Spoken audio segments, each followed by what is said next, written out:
Okay, I would like to move on, Khaled, to investment opportunities. So we've talked a lot about the state of the market today and the pressures on existing operators, but what about new opportunities? Jonathan, you mentioned Iran earlier. Egypt has had a terrible time over the past couple of years, but hopefully things are improving there.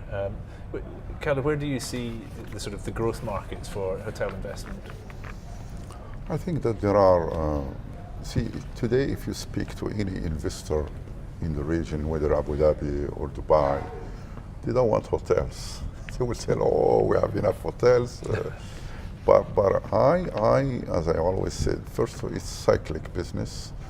I think that we will see years of growth in the hotel business. And we need just to ensure that whatever we develop as product, there is a steady but pragmatic one behind and clear assumptions. And I believe there is still growth opportunities. We at ADNH, we have land bank in Abu Dhabi, and we are in the process of coming up with, we will soon announce a few developments. In Abu Dhabi? In Abu Dhabi, yes, but it's mainly the mid-scale to entry-level upscale product.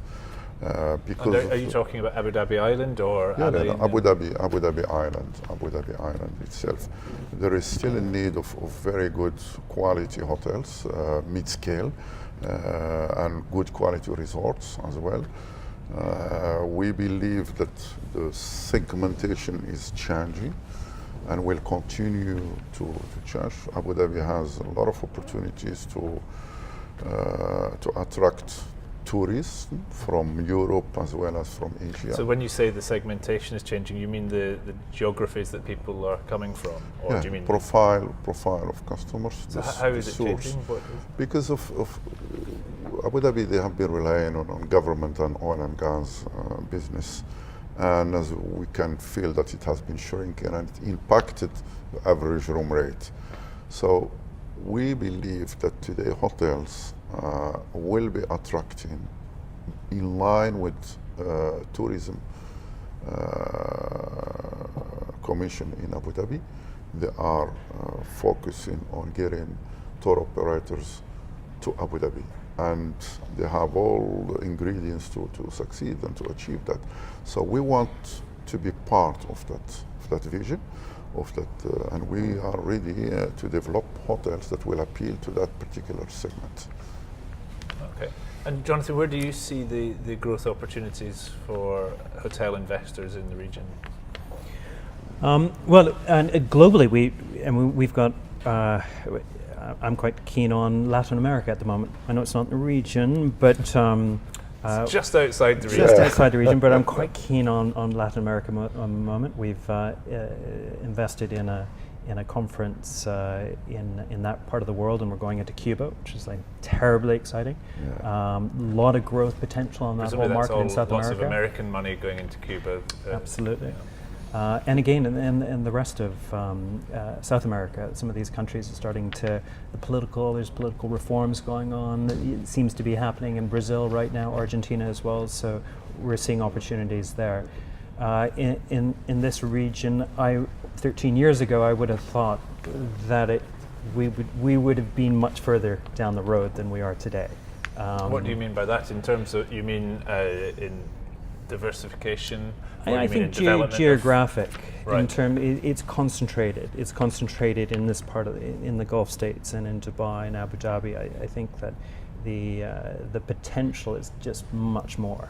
So if the political situation calms down, I think you've got enormous opportunity. You've got a lot of youth in this part of the world that are looking for jobs. You've got a wonderful product in these countries, and do you worry at all? So we've seen this rise in nationalist or populist politics in the US with President Trump, and in Europe with Brexit, and there's that slight move towards more protectionism or nationalism, which could affect potentially the travel market. I mean, there's a lot of talk about the impact on trade, but it could affect tourism.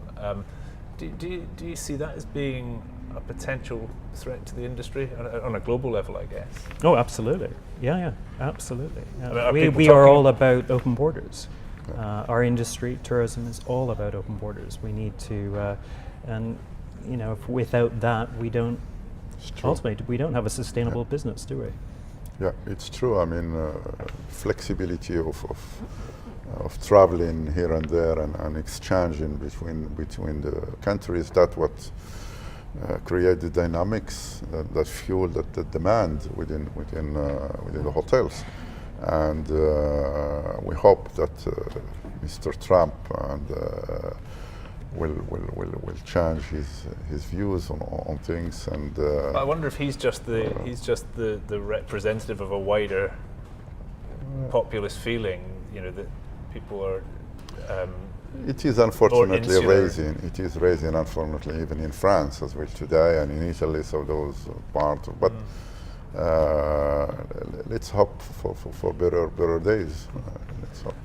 Well, hopefully, and if I can look at some specific markets, I personally am quite interested in the Egypt market and what's been happening in Egypt over the past 2 or 3 years with the economic turnaround program. They've had the problems with terrorism in Sharm el Sheikh 2 years ago, but things seem to have stabilised. That's a huge potential market, isn't it? As well, that's established and mature.